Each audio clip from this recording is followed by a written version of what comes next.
Bonjour chers amis, bonjour le monde. Dans cette vidéo, j'aurai pour but de vous montrer comment décortiquer un sujet de nombres complexes fusionnés à probabilité. Exercice 3, prépa bac. 1. On pose Z appartenant à grand C, P de Z égale à Z à la puissance 4, moins facteur de 2 plus 6i, Z au cube, plus facteur de moins 12, plus 9i, Z au carré, plus 13, plus 9i, Z, plus 2, moins 6i. Petit a. Calcule P de I et P de 2i. B. Détermine les nombres complexes petit a et petit b tels que pour tout nombre complexe petit z, on est P de z égale facteur de z au carré moins 3iz moins 2. Facteur de z au carré plus az plus b. Petit c. Résout dans C l'équation P de z égale à 0. 2. On écrit les nombres complexes Z1 égale à I, Z2 égale à 1 plus I, Z3 égale à 2I et Z4 égale à 1 plus 2I. Sur chacune des 4 faces d'un dé tétraédrique truqué, on lance ce dé et on admet que la probabilité que l'une des faces soit cachée est proportionnelle au carré du module du nombre complexe ZK inscrit sur cette face. C'est-à-dire que PK égale à valeur absolue de ZK à la puissance T avec K appartenant à 1, 2, 3, 4. T appartient à donc un réel. Petit a. Démontre que P1 égale à 1 sur 12. Petit b. Calcule P2. Point virgule. P3. Point virgule. P4. 3. Soit grand X, la variable aléatoire réelle qui à chaque jet du tétraèdre associe la somme des parties imaginaires des nombres inscrits sur les faces latérales de ce dé. Petit a, vérifie que X prend exactement deux valeurs. Petit b, détermine la loi de probabilité. Chers amis, sans toutefois tarder, nous allons passer à la correction de ce sujet. Prêtez donc attention, suivez. Merci. Exercice 3, prépa bac. 1. On pose Z appartenant à grand C, P de Z égale à Z à la puissance 4, moins facteur de 2 plus 6i, Z au cube, plus facteur de moins 12, plus 9i, Z au carré, plus 13 plus 9i, Z plus 2 moins 6i. L'on nous demande de calculer P de I et P de 2i. Pour cette question, chers amis, ce n'est pas compliqué. Il faudrait remplacer tous les Z par I. Quand vous allez remplacer tous les Z par I, vous allez tomber automatiquement sur 0. Pas haute valeur, mais c'est seulement que 0, vous allez tomber là-dessus. Si vous finissez, vous passez à P de 2i. Vous remplacez tous les Z par 2i et vous allez tomber impérativement aussi sur 0. Ce calcul, je vais vous laisser faire à la maison. Mais je vais vous montrer comment on procède. Donc, cela revient à remplacer tous les Z par I. Cela revient à remplacer Z par I. D'une part. Et Z par 2i d'autre part. Chers amis, alors ça revient à calculer comment? Tout simplement, vous devez donc calculer en disant pour P de I, on aura P de I égale I à la puissance 4 moins 2 plus 6 I facteur de I au cube plus moins 12 plus 9i fois I au carré plus 13 plus 9I fois I plus 2 moins 6I. Lorsque vous allez faire I à la puissance 4, vous obtenez I au carré fois I au carré. Or, I au carré, cher ami, vous savez ça fait combien? I à la puissance 4 fait I au carré fois I au carré. I au carré fait moins 1 fois moins 1, on obtient 1. I au cube fait moins I.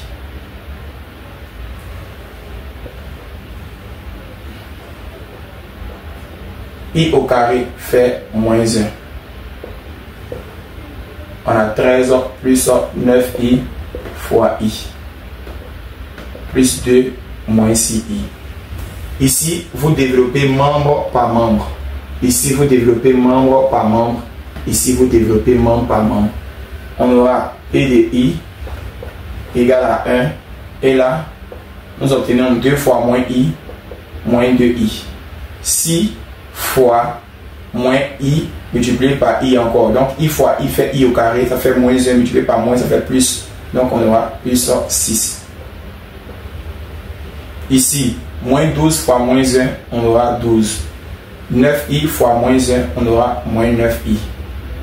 Et là, 13 fois i, on aura 13i. 9i fois i fait i au carré qui fait moins 1 fois 9, ça me fait moins 9. Plus 2, moins 6i. Tout ce calcul-là, si vous faites entrer le moins, on aura plus 2i.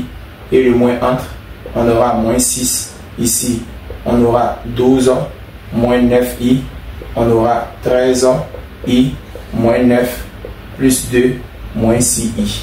Lors de vos calculs, vous ne pouvez trouver que 0 pour finir. Voici comment l'on calcule P de I. Nous allons passer à P de 2i.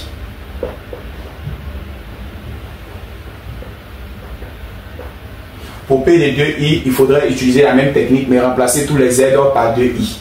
On aura P de 2i égale à 2i à la puissance 4 moins 2 plus 6i fois 2i au cube plus moins 12 plus 9i 2i au carré plus 13 plus 9i fois 2i plus 2 moins 6i. Vous avez constaté qu'il a remplacé tous les z par 2i. Ici, 2 à la puissance 4 fait 2 fois 2 d'abord. Ça me fait 4. 2 autres fois 2, ça me fait aussi 4. 4 fois 4, ça me fait 16. Avec i à la puissance 4 qui nous donne 1. Donc ça me fait 16 ici.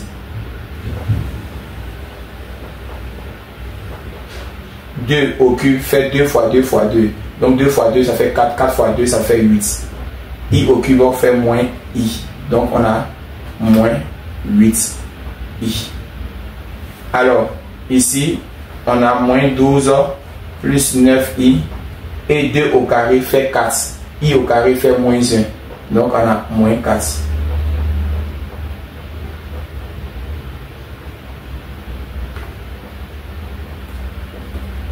Une fois c'est fait, lors du calcul, cette écriture multipliée par cette écriture, celle-là multipliée par celle-là, celle-là multipliée par celle-là, vous aurez à trouver P de 2i qui tombera sur 0.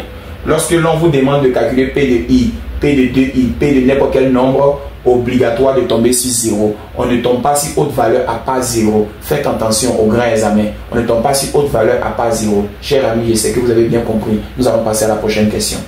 Question B nous dit de déterminer les nombres complexes A et B tels que pour tout nombre complexe Z, on est P de Z égale à Z au carré moins 3IZ moins 2 facteur de Z au carré plus AZ plus B. Chers amis, comment déterminer A et B?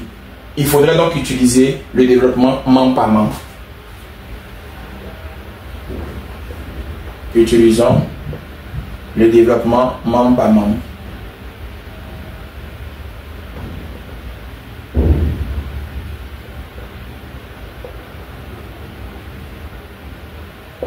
Ici, là, il faut développer z au carré par toutes ces informations-là. On aura P de z serait z au carré fois z au carré fait z à la puissance 4. Z au carré fois AZ, ça me fait AZ au cube.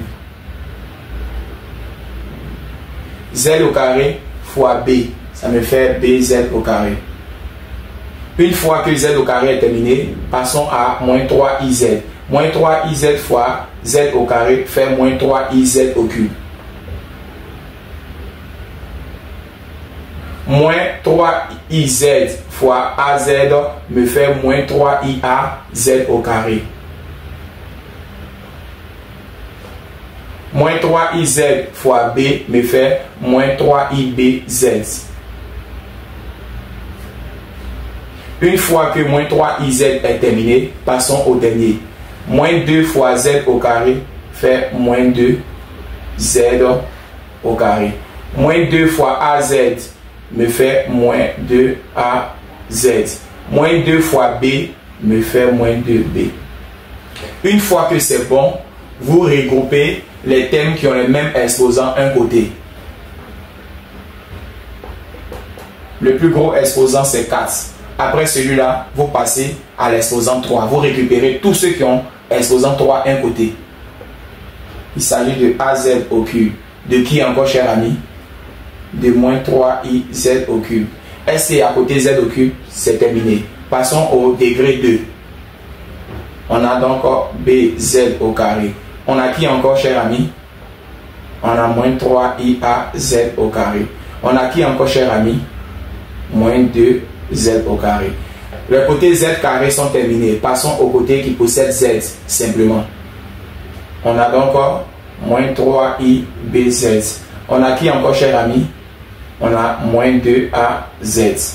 Une fois que c'est fait, quel est le côté qui ne possède pas de Z? Moins 2B. Constat. Chers amis, on remarque que nous avons donc pris celui-là, celui-là et celui-là. Ensemble, nous avons donc pris celui-là, celui-là. Une fois ça, c'est ce que nous avons pris ici. Et les autres, nous avons donc recensé. Une fois c'est bon, nous allons donc cibler les thèmes qu'on doit mettre en facteur commun. Z à la puissance 4.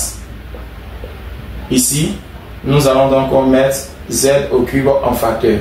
Z au cube fois combien on obtient AZ au cube? Fois A. Z au cube fois combien on obtient moins 3IZ au cube? Moins 3i. C'est terminé. Passons désormais au degré 2. Z au carré fois combien on obtient BZ au carré fois B. Z au carré fois combien on obtient donc moins 3iZ, moins 3ia Z. On aura donc moins 3ia. Z au carré fois combien on obtient moins 2Z. Moins 2. Une fois c'est fait, passons au Z. Chaque fois vous constatez que je mets plus, malgré que les petits possèdent moins. Je mets plus là, si le moins intervient, ça va intervenir même dans la parenthèse. Ici, nous allons donc mettre moins 3IB. Et là, moins 2A. Et le dernier, moins 2B. Une fois que c'est fait, nous allons donc passer par la méthode des coefficients indéterminés appelée méthode d'identification.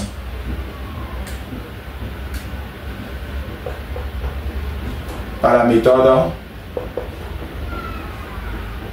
des coefficients indéterminés appelés par identification. Chers amis, nous allons donc identifier.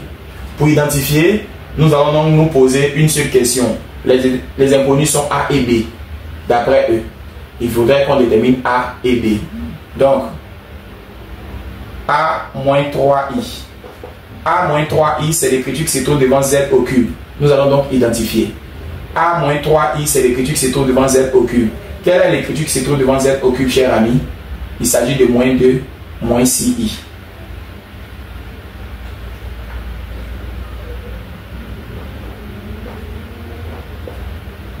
Nous allons poursuivre. B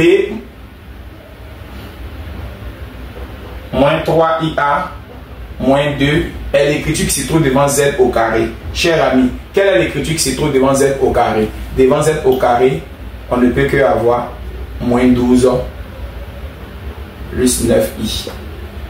Cher ami, nous allons poursuivre. Nous allons donc avoir ici moins 3IB moins 2A. Moins 3IB moins 2A, c'est l'écriture qui se trouve devant Z. Quelle est l'écriture qui se trouve devant Z, cher ami? Nous avons tout simplement 13 plus 9i. Ce qui fatigue la plupart des élèves, ils ne regardent pas si le signe moins intervient. Pardonnez, faites attention. Si le signe moins intervient, faites intervenir ça. Alors, nous allons donc terminer sur le moins 2b. Moins 2b, c'est l'écriture qui se trouve devant rien. Devant rien, on ne peut que avoir 2 moins 6i. Alors,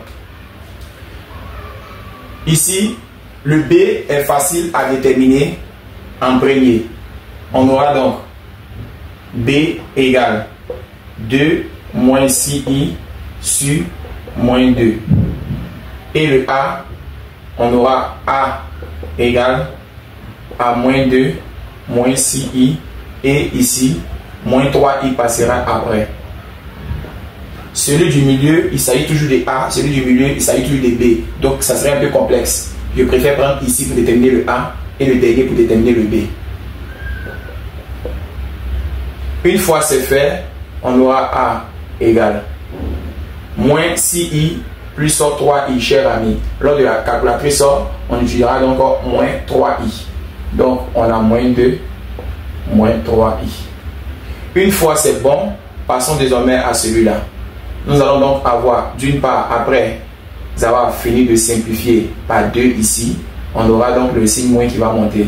Donc B serait donc égal à moins 1. Le moins va monter, ça devient ici plus. Et 6 sur 2 nous donnera 3. Une fois c'est bon, nous pouvons donc dire que l'écriture P de Z se conçoit sous la nouvelle forme de Z au carré moins 3i Z moins 2 facteur de Z au carré et remplacer le A par ce que nous avons trouvé. Donc moins au dehors et ici 2 plus 3i Z. Et maintenant plus B, le B aussi trouvé. Moins 1 plus 3i. Chers amis, voici donc notre écriture appelée P de Z. Suivez donc comment on va résoudre cette équation.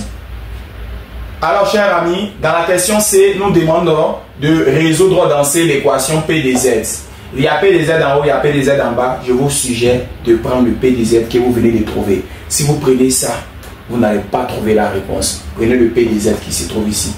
Donc, P de Z égale à 0 équivaut à Z au carré moins 3iz moins 2 facteur de Z au carré moins 2 plus 3i Z moins 1 plus 3i égale à 0. Alors, si ça égale à 0, c'est qu'on aura Z au carré moins 3i Z moins 2 égale à 0 ou Z au carré moins 2 plus 3i Z moins 1 plus 3i égale à 0. Pour pouvoir résoudre ici, nous allons passer par discriminant. Alors le discriminant, je vais l'appeler discriminant 1, car il y a deux discriminants ici. Donc on aura B1 au carré moins 4A1C1, car ça serait un peu différent de ce. Alors, on aura D1 égale à B, lui son B porte le nom de moins 3i, qui doit être élevé au carré, moins 4 fois notre A1. Notre A1 porte le nom de 1 et notre C1 porte le nom de 2. Lorsque vous allez effectuer le calcul, nous tombons sur moins 1. Alors, une fois c'est fait, nous allons donc on déduit ici les racines carrées. Lorsque le discriminant donne moins 1, c'est qu'on peut poursuivre en disant que 2,1 égale à I au carré. Donc, les racines carrées de delta 1 sont alpha 1 égale à l'écriture trouvée et alpha 2 égale à moins cette écriture. Voici donc pour cette écriture. Allons désormais ici. Nous allons donc avoir ici D2.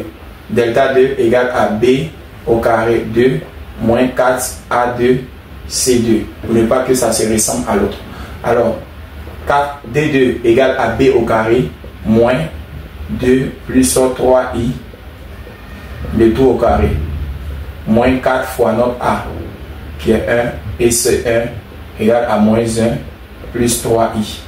Lorsque vous calculez ce discriminant, vous tombez aussi sur moins 1. Je vous laisse calculer. Alors, ce cas-là nous donne moins 1.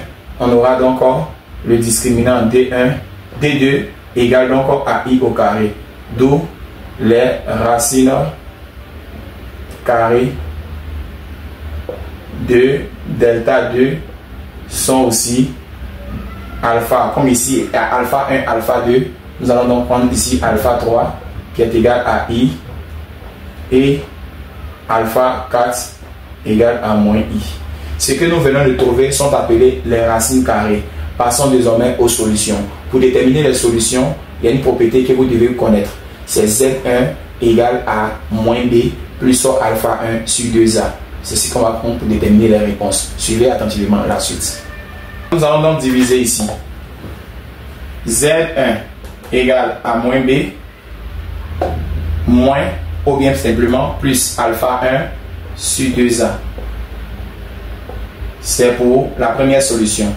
On aura pour la deuxième solution Z2 égale à moins B plus alpha 2 sur 2A. Pour quelqu'un qui décide de prendre alpha 1 les deux côtés, il dira plus alpha 1 et moins alpha 1. Mais quand tu prends alpha 1 et alpha 2, tu prends plus les deux côtés. Mais quand tu prends alpha 1 deux fois, tu dis alpha 1 et moins alpha 1. Donc on aura Z1 égale le B est moins 3i multiplié par moins donnera donc 3i plus mon alpha 1, il s'agissait de i, sur 2 fois notre a. Dans ce cas-là, cher ami, Z1, nous trouvons 4i sur 2. Étant donné que c'est multiple de 2, on aura donc 2i. Nous allons donc chercher Z2. On aura donc 3i et alpha 2 nous donnait moins i sur 2 fois 1. On a Z2 égale à 2i moins i. On aura donc 3i moins i donnera 2i sur 2. Alors Z2 égale donc à i. Chers amis, voici donc les deux premières solutions. Allons sur les deux autres. On aura Z3 égale à moins b plus alpha 3 sur 2 a. Z4 égale moins b plus alpha 4 sur 2a. On aura donc les propriétés suivantes. Alors, on a Z3 égale moins b. B étant négatif multiplié par le moins de la formule, on aura donc plus 2 plus 3i. K moins et moins vont disparaître. Une fois que c'est fait, on a bien ciblé le b. Allons ici alpha 1. Alpha 1 est égal à i sur 2 fois 1. Alors, Z3 égale 2 plus 4i sur 2. Après la simplification, on aura 1 plus 2i. Alors, Z4, on aura ici le moins avec la propriété. Donc ici, ça fait 2 plus 3i. Et alpha 4, lui, on a trouvé moins i sur 2 fois a. Alors, Z4 serait donc égal à 2. Et ici, plus 2i sur 2. Alors, Z4 égale, après simplification, 1 plus i. Chers amis, quelles sont donc l'ensemble des solutions? Les solutions sont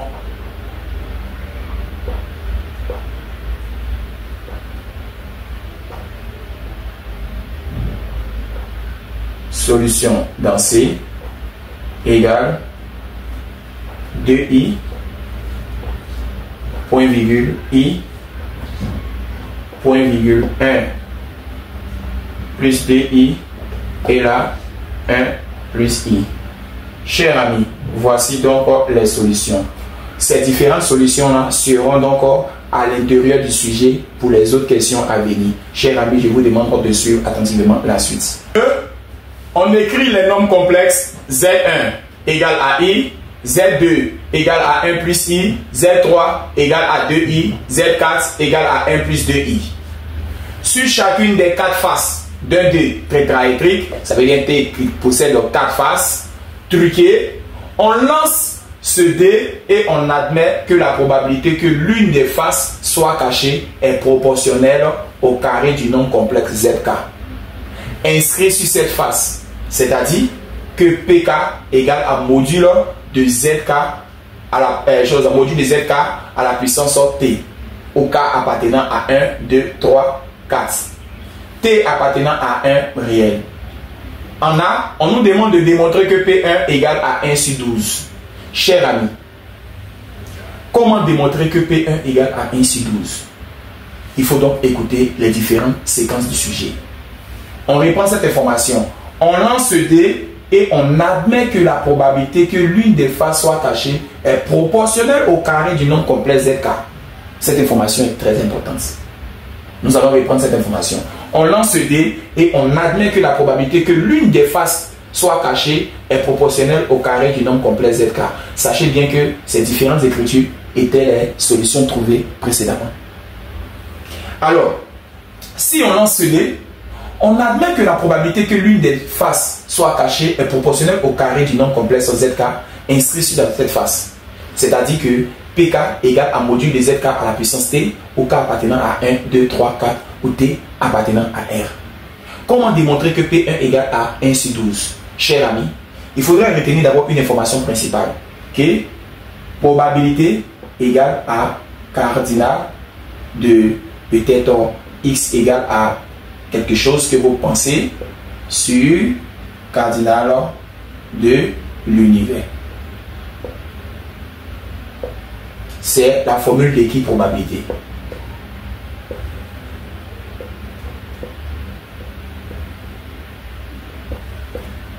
Alors cette formule-là va être utilisée dans notre cas. On reprend, on lance le dé et on admet que la probabilité que l'une des faces soit cachée. L'une des faces soit cachée. L'une des faces soit cachée. Pourtant, il y a 4 faces.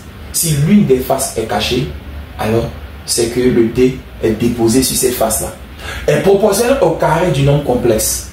Et l'on vous demande de calculer P de 1, qui est égal, de démontrer que P de 1 est égal à 1 sur 12. Pour cela, chers amis, nous allons donc nous amuser avec la séquence du sujet. Comment calculer P de 1 et comment montrer que P de 1 s'appelle 1 sur 12. Nous allons donc reprendre les différentes informations du sujet, plus la lecture, mais les différentes séquences qu'il faut retenir. P de 1, il s'agit donc de Z1.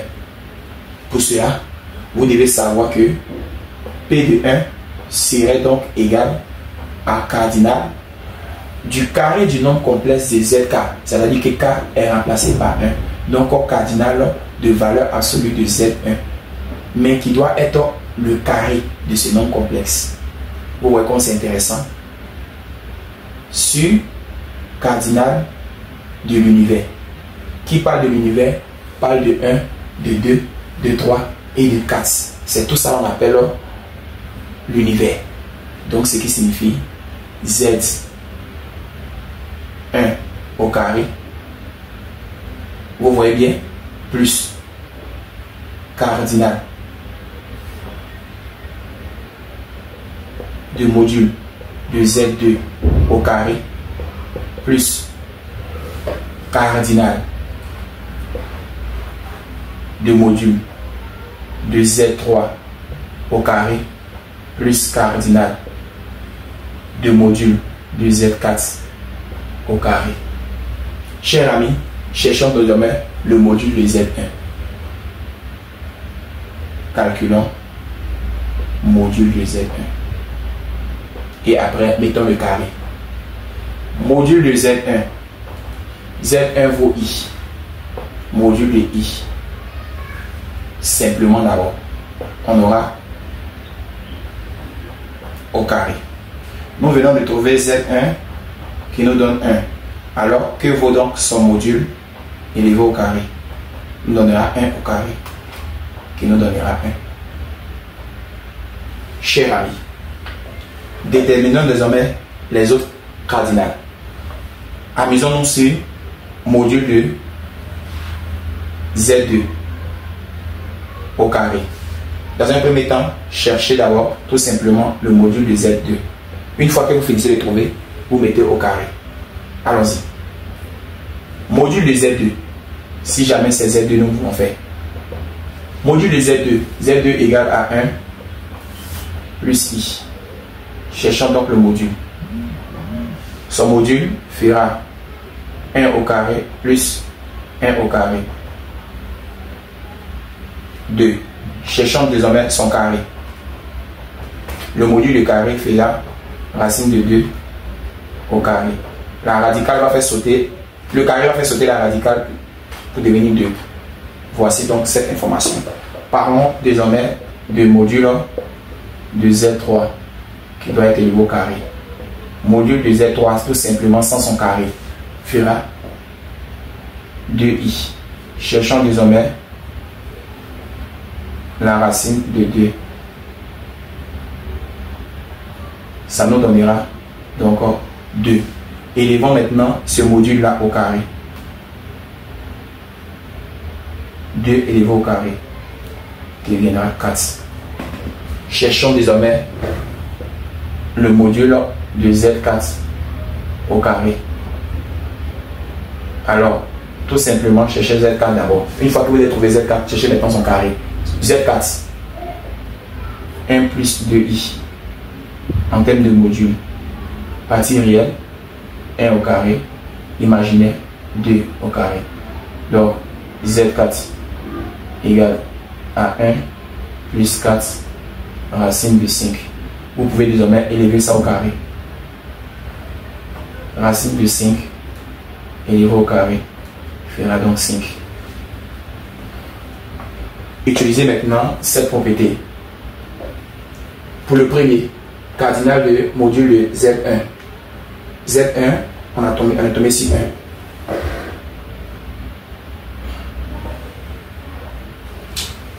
Pour le premier, c'est 1. Pour le second, c'est 2. Pour le troisième, c'est 4. Et pour le dernier, c'est 5. Faisons normalement le calcul. 4 plus 5, 9. 9 plus 2, 11. 11 plus 1, 12. Vous voyez comme c'est intéressant. On va faire 1/12. Si on reprend, module de Z1, 1 au carré, 1. Z2, 2. Z3, 4. Z4, 5. On a dit cardinal de l'univers. 1 plus 2 plus 4 plus 5. Ça fait 12. Donc ça fait 1/12. Le 1, c'était le module du premier. Donc ça fait 1/12. Alors, chers amis, nous avons donc dit par la suite que P de 1 égale à 1 sur 12. Si vous avez très bien compris ça, chers amis, si le professeur nous demande maintenant de calculer P de 2, n'est-ce pas, cardinal de Z de 2 au carré sur l'univers, alors Z de 2 serait facile. Et pourquoi? Car Z de 2, on le connaît, il s'appelle 2. Ça serait maintenant 2 sur quoi? 12. Allons chercher Z, P3. P3 serait quoi? P3, c'est l'élément 3 qui va nous intéresser. Ça serait cardinal de Z3 au carré. Or, Z3 au carré donnera 4. Ça serait 4 sur qui? Sur 12. Si jamais on veut faire Z4, Z4 serait combien?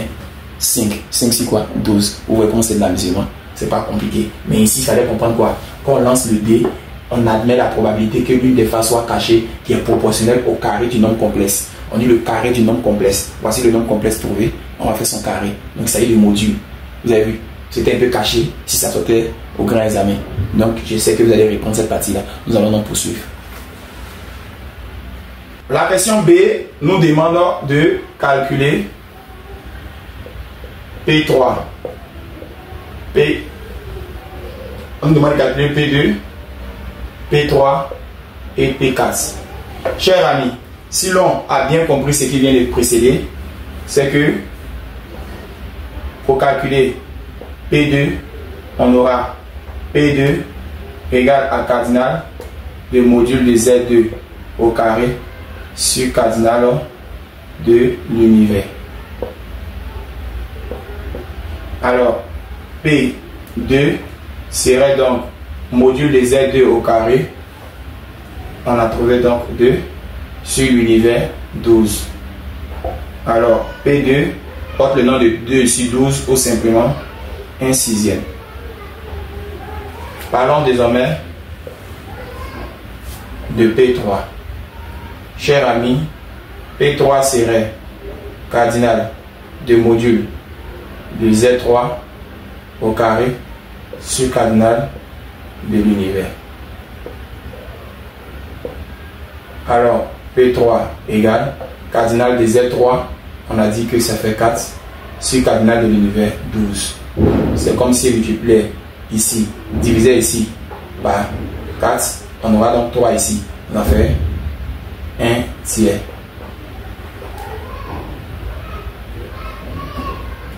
Alors, si je veux faire pour P4, on aura donc P4 égale à cardinal de module de Z4 au carré sur cardinal de l'univers. On aura donc P4 égale à cardinal de Z4 qui fait 5 sur cardinal de l'univers 12. Donc ici ce n'est pas multiple, donc je vais laisser ça comme ça. Chers amis, on en déduit que P2 égale à 1/6, P3 1/3 et P4 5/12. Si l'on veut estimer tout en fonction de 12, 12, 12 comme le premier, on aura à dire que P1 fera 1/12, P2 fera 2/12, P3 fera 4/12 et P4 fera 5/12. Alors, ça c'était en fonction de 12 comme dénominateur. Parce que si jamais on demande de remplir une loi de probabilité, on verra en même temps que tout à même dénominateur, ça sera encore plus facile de trouver le 1. Parce que sigma des probabilités donne 1. Donc, chers amis, vous pouvez suivre la suite. Après avoir déterminé P1, P2, P3, P4, l'on nous demande dans la question 3, soit grand X, la variable aléatoire réelle qui à chaque jet, ça veut dire qu'on a jeté du tétraèdre, associe, le mot le plus important, associe les parties imaginaires. On associe les parties imaginaires des nombres inscrits sur les faces latérales. Les faces latérales sont quel genre de faces? Lorsque vous avez un dé qui possède 4 côtés, chers amis, les faces latérales, ce sont les faces aux alentours, les faces que nous voyons. C'est-à-dire, si jamais vous avez 4 faces, le dé serait reposé sur une face. Cette face-là, on ne voit pas. Mais quelles sont les faces latérales? Les faces qui sont à côté, pas la face supérieure. Car le dé va posséder une face supérieure et une face inférieure. La face supérieure, c'est la face que nous voyons. La face inférieure, c'est la face qui est cachée. Maintenant, les faces latérales, c'est les faces qui sont à côté. Vous voyez un peu bien. Donc, face latérale, les faces à côté. Et les faces supérieures, c'est la face qu'on voit directement. Et la face inférieure, c'est la face qui est cachée.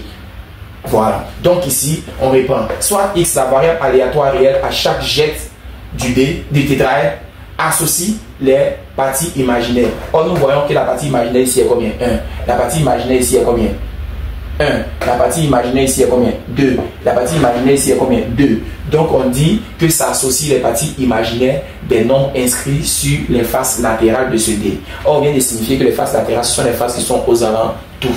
Les faces qu'on voit, mais qui sont aux alentours. Pas la face supérieure, mais les faces aux alentours. On vient de vérifier que X prend exactement 2 valeurs. Imaginez-vous comme ça. Nous avons I, 1 plus I, 2I, et puis 1 plus 2I. On parle seulement que des imaginaires. Alors, imaginez ici, c'est combien, cher ami, pour le premier? Pour Z1, son imaginaire est combien, cher ami? Pour Z1, son imaginaire est 1. Pour Z2, cher ami, son imaginaire est combien? Est 1. Pour Z3, son imaginaire est combien, cher ami? 2. Pour Z4, son imaginaire est combien? 2. Si, par exemple, je lance le dé, voici par exemple un dé. Et puis, ce côté-là est appelé face visible, face supérieure. Et ici, ce qui est caché là, c'est la face inférieure. Qu'est-ce qu'on appelle face latérale, cher ami? Ce sont les faces qui seront sur ces côtés-là. Ces faces qui seront sur ces côtés-là. C'est ce qu'on appelle face latérale. Alors, cher ami, imaginez-vous que vous avez lancé le dé. Et puis, par pur hasard, le dé a caché le 1. 1 est caché.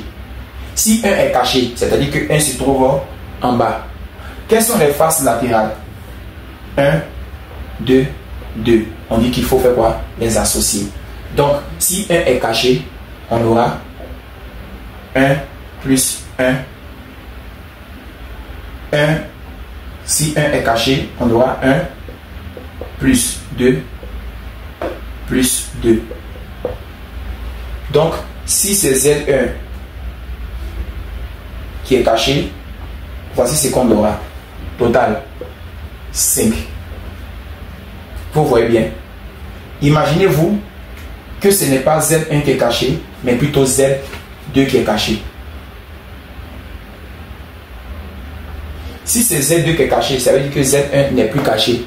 C'est Z2 désormais qui est caché. Si Z2 est caché, on ne peut qu'avoir quelle information, cher ami? Si Z2 est caché, on ne peut qu'avoir partie imaginaire 1, partie imaginaire 2, partie imaginaire 2. Si 2 n'est pas caché, 1 n'est pas caché, mais c'est Z3 qui est caché. Si Z3 est caché, si Z3 est caché et les autres ne sont pas cachés, on ne peut qu'avoir quelle consigne? On ne peut qu'avoir, si Z3 est caché, on ne peut qu'avoir 1 plus 1 plus 2. Maintenant, par ricochet, si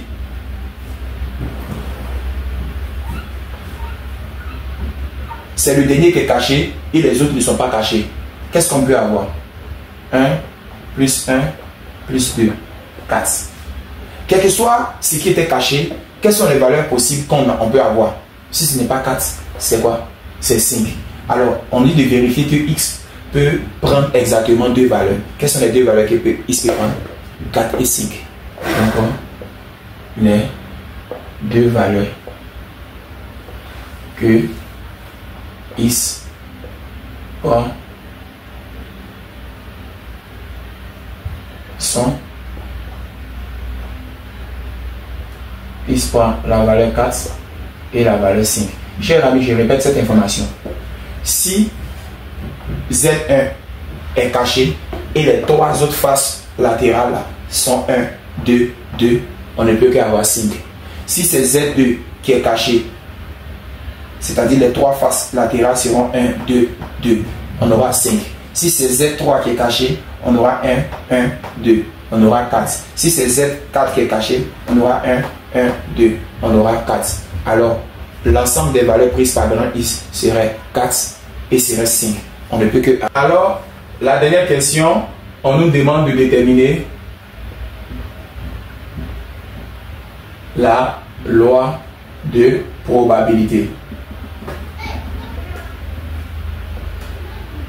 Chers amis, on a dit la loi de probabilité, c'est de tracer un tableau permettant de calculer les probabilités. Quels sont les événements, les éventualités? 4 et 5. Donc,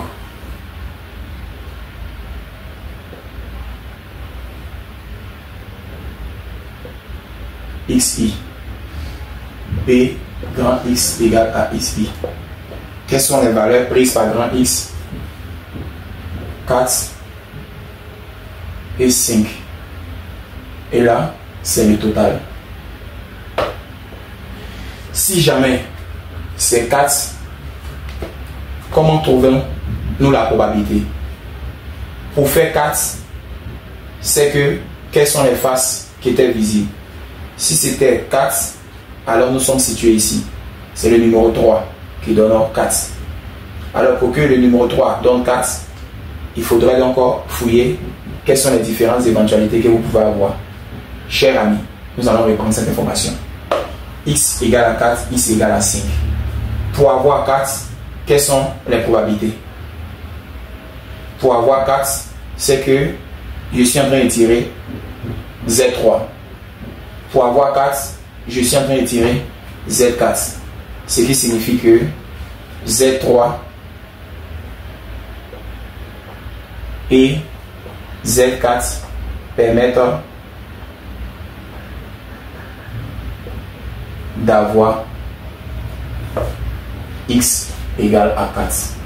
Or Z3 et Z4 ont leur probabilité appelée P3 et P4. Chers amis, ici nous avons donc 9 sur 12. Chers amis, donc pour Z3 et Z4, c'est ceux-là qui permettaient d'avoir combien? 4. Pour avoir 4, on a soit le Z3 était caché, soit le Z4 était caché. Pour tomber ici combien? 4. Maintenant, pour avoir 5 et 5, c'est 1 et 2 qui étaient cachés. Il s'agit de 1 et puis 2. Donc Z3 et Z4, pour pouvoir l'avoir, on fera pour X égale à 4. Le cas où on tombe sur 4, il s'agit de P3 additionné à P4. P3 additionné à P4, si on veut reprendre, P3 donne 4 douzièmes. P4 maintenant nous donnons 5 douzièmes. On aura 9 douzièmes. Multiplié par combien pour avoir ça au divisé? Donc, chers amis, on peut faire multiple de combien? Ici, divisé par 3. Ici, divisé par 3. Si on divise par 3, on aura par la suite 3. Et là, on aura donc 4. Donc, pour X égale à 4, on aura donc 3K. Automatiquement, ici, ça va tomber ici, 1K. Et 3 plus 1, ça fait 4 sur 4. On nous donne 1. Ou simplement, comment on peut chercher P5? Px égale à 5. Pour là, c'est que c'est Z1 et Z2 qui ont permis d'avoir 5. Dans ce cas, pour avoir 5, on a tiré Z1 et Z2. Or Z1, le voici ici. C'est ce qu'on appelait P1. Et Z2, c'est ce qu'on appelait P2. P1, 1 douzième. P2, 2 douzièmes. 3 douzièmes divisé par 3, 1K. Vous voyez, tout simplement. On vient de trouver avec la même démarche.